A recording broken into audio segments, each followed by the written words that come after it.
На жаль, часто буває, що фейсбучні експерти, яким все не так і тільки вони знають, як треба, викладають на сторінках соціальної мережі неперевірену або взагалі брехливу інформацію, чим навмисно вводять нікопольців в оману. Так сталося із інформацією про поточний ремонт частини дороги на вулиці Західній, що на 3-й дільниці. Про те, що насправді було зроблено, а що ні, розповідає начальник відділу комунального господарства Сергій Латашенко. Сейчас мы находимся на улице Западная, где поточным ремонтом было сделано участок дороги.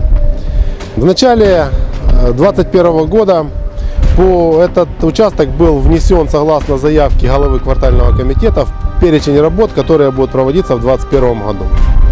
Соответственно, была выделена определенная сумма финансирования, которая была заявлена. Была сделана сметная документация, были проведены тендерные процедуры, и этот участок был выполнен. Суть в чем?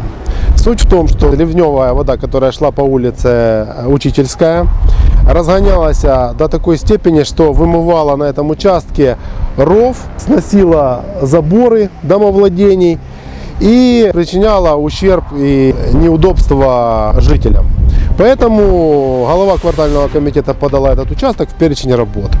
Мы его выполнили поточным ремонтом, предварительно отсыпав данный участок доменным шлаком, который слеживается и в процессе превращается в очень хорошее основание. Положили новое асфальтное покрытие сплошным слоем с таким уклоном, чтобы ливневая вода сходила в дождеприемный лоток и отправлялась в Каховское водохранилище. Данный участок был выполнен поточным ремонтом. Все акты подписывались специализированным техническим надзором. Есть основания, есть выравнивание, есть соответствующие уклоны. Толщина асфальта соответствует нормам. Одним из критериев, по которому был выбран данный участок, это было условие, что участок не требует замены водопровода.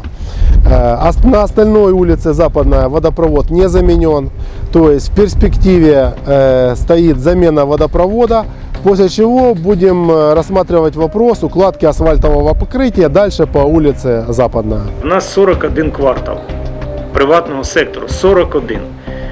Ми виділили рівні кошти на кожен квартал. І якщо це залежить від ширини вулиці, від її протяжності, от наскільки хватило коштів, отак ми і зробили. Ми робили дороги, старались делать дороги от перекрестка до перекрестка. Да? Ну, конечно, если дорога йде через там кілометр дорога і більше йде через всю Лапінку і Новопавловку, ну дійсно ми її не могли зробити всю. Тоді всі кошти ми там би зробили на декілька кварталах. А так, цей вопрос ми обсуждали з квартальними, і ми заклали ці кошти, і в кожному кварталі ми зробили свій об'єм. Да, це мало, да, хочеться більше. Ну, ми будемо це продовжувати по